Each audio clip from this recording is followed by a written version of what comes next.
Percy puffed grumpily into the yards. He was feeling put upon and said so. "I feel put upon," he complained to Thomas. Thomas was confused. Put upon what? The rails? No, put upon with work. Driver says he is too. Put upon? What a silly saying, replied Thomas. But Annie and Clarabelle liked it, and they sang about it too. Percy's been put upon, put upon, put upon. Percy's been put upon, poor old Percy. Percy is being put upon. I am.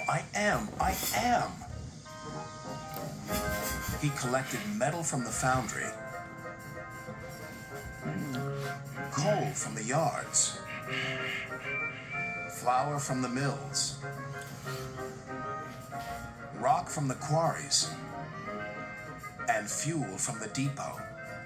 Then he delivered it all to the docks.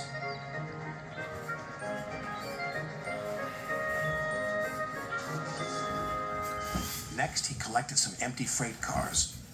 "Who's this dirty little engine?" cried the freight cars. "We want Thomas or Duck." Percy ignored them. Put upon, that's what I am. That night, all the engines laughed at him. "We can see what's been put upon you," said Thomas. "Silence," said Sir Topham Hatt. "Percy, you've done a good day's work. Now get a good night's rest." "Yes, sir. Thank you, sir." Next morning, he took some freight cars to the coal yards. Then he had to push empty freight cars to the mine shaft. When he arrived, there was trouble. The foreman spoke to his driver. "The freight cars are stuck on the mechanism. All they need is a good push. We'll do it right away."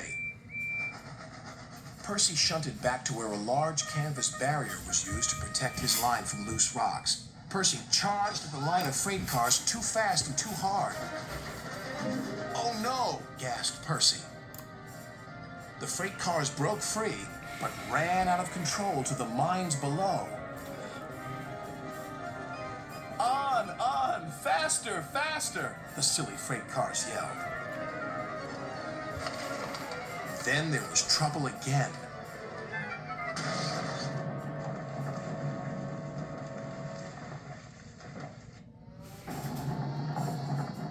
"Get out of here fast! The mine's collapsing!"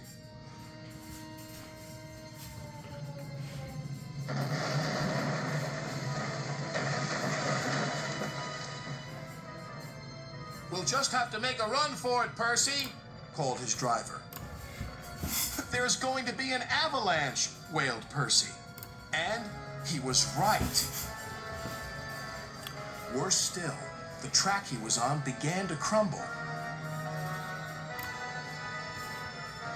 "Oh, help!" wailed Percy. Then he remembered something he had seen earlier.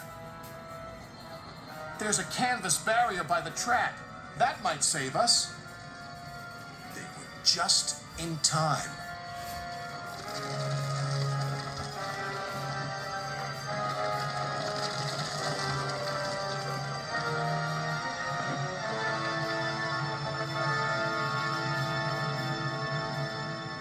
Percy was right. The canvas did indeed save them, but the miners didn't know that.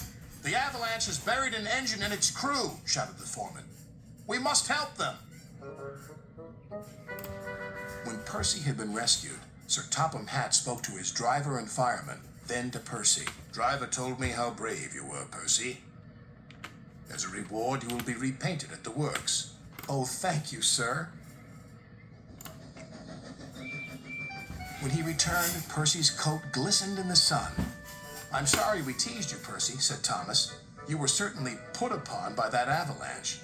"Yes, indeed. But just look at my new coat of paint. Now, I don't mind that being put upon me."